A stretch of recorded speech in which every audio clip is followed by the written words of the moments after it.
Zara used to count her problems the way some people count money, carefully, painfully, and always coming up short.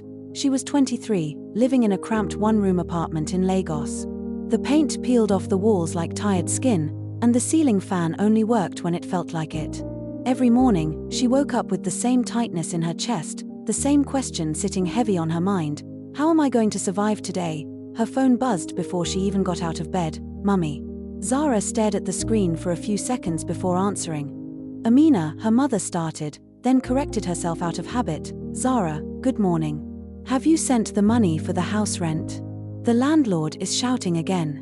Mummy, I told you I don't have it yet, she said softly, rubbing her forehead. What do you mean you don't have it? Your younger ones haven't eaten since yesterday. You're the only one we have. The call ended the same way it always did, with guilt sitting heavy on Zara's chest. Her mother had 3 other children with a man who could barely take care of himself, let alone a family. Somehow, everything had become Zara's responsibility. School fees, feeding money, rent, hospital bills. It never stopped. And Zara?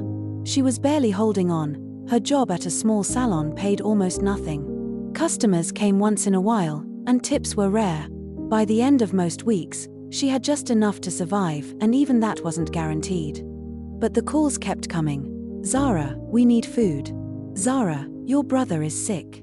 Zara, the landlord is angry. It didn't matter how many times she said she didn't have money. They always found a way to make her feel like she wasn't doing enough. One evening, after another long day and another draining call from her mother, Zara sat outside her building, staring at nothing. I'm tired, she whispered to herself. That was when Kai sat beside her. You look like someone who has given up, he said casually. Zara didn't even have the strength to argue. Maybe I have. Kai was the kind of man people warned you about. Always dressed well. Always smiling. Always knowing things. There are easier ways to survive, you know, he said. Zara turned to look at him. Like what? He didn't answer immediately. He just smiled. That was how it started. The man's house was bigger than anything Zara had ever stepped into. The floors shone. The air smelled expensive. Everything felt unreal. Her heart wouldn't stop racing. You're nervous, the man said, pouring himself a drink. A little, she admitted. Relax. You'll be fine. She kept telling herself she had no choice. That this was just one night. That it would solve her problems, even if only for a while. But something didn't feel right. The man moved closer, his voice changing, his touch no longer gentle. I don't like this, Zara said, stepping back. He laughed. You came here, didn't you? I said I don't like this.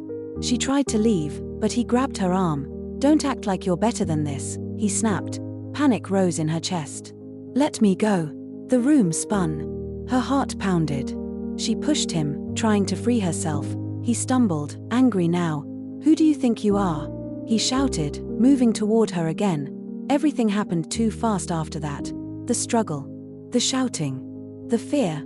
Zara reached for the nearest thing she could find, a heavy object on the table, and swung it without thinking. Silence. The man fell. At first, she thought he had just passed out, but he didn't move.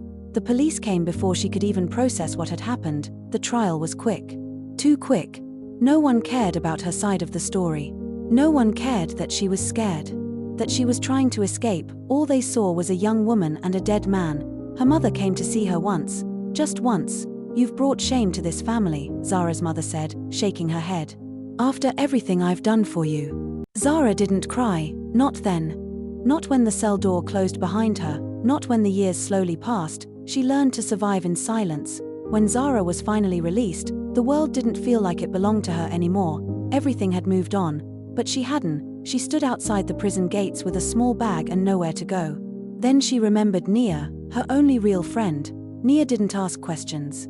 She didn't judge. She just opened her door and said, "Come in." For the first time in years, Zara felt safe. It was Nia who pushed her. "There's a singing competition," she said one afternoon. Zara laughed. "Me? Yes, you. I've heard you sing. You're good." That was a long time ago. Then start again. Zara hesitated. Singing used to be her escape. The only thing that made her forget everything else. But life had taken that from her. Or maybe she had let it go. "Just try," Nia said. The day of the audition, Zara almost turned back, her hands were shaking. Her heart wouldn't stay still. "What if I fail?" she whispered. "Then you fail," Nia said simply. "But at least you tried." Zara took a deep breath and walked in. When her turn came, she stepped onto the stage, the lights blinding her for a moment. "Name?" one of the judges asked. "Zara Adeyemi," she said quietly. "Whenever you're ready." She closed her eyes, and then she sang, at first. Her voice trembled. But as the words came out, something inside her shifted. The pain, the years, the silence, everything poured into that moment. By the time she finished, the room was quiet. One of the judges leaned forward. "Where have you been?" Zara opened her eyes slowly. "I was lost," she said. The judge smiled. "Well, you're not anymore." For the first time in a long time, Zara allowed herself to believe something she had almost forgotten. Maybe her life was over. Maybe it was just beginning. Zara didn't just pass the audition, she owned it. Week after week, she stood on that stage and sang like someone who had nothing left to lose and everything to prove. People didn't just hear her voice. They felt her story, even when she never told it. By the third week, clips of her performance started spreading online. By the fifth week, her name was everywhere. "Have you heard Zara? That girl with the voice. The one that sings like she's crying inside." Her final performance broke something open in people. Even the judges were quiet when she finished. 2 days later, her phone rang. "Hello, is this Zara Adeyemi? We'd like to sign you." She didn't speak at first. She just looked at Nia, who was already screaming. "Yes," Zara finally said, her voice shaking. Everything changed after that. Her first official music video dropped a month later. It went viral overnight. Her face appeared on billboards, big, bright, impossible to ignore. Zara would sometimes stop and stare at those billboards like they belonged to someone else. But they didn't. They were hers. One evening, she sat in Nia's living room, watching TV. Then suddenly, there she is. The presenter said. Zara froze. Her own face filled the screen. Rising star Zara Adeyemi continues to inspire millions with her powerful voice and story. Zara slowly sank into the couch, her heart beating fast. Somewhere, far away. In a small, noisy house with peeling walls and unpaid rent, Zara's mother was watching too. She adjusted her wrapper, squinting at the TV. "Zara?" The room went quiet. One of the children spoke softly. "Mummy. Isn't that sister?" Zara's mother didn't answer, she just stared. For the first time, there was no demand in her eyes, no complaint, just shock. And something close to regret.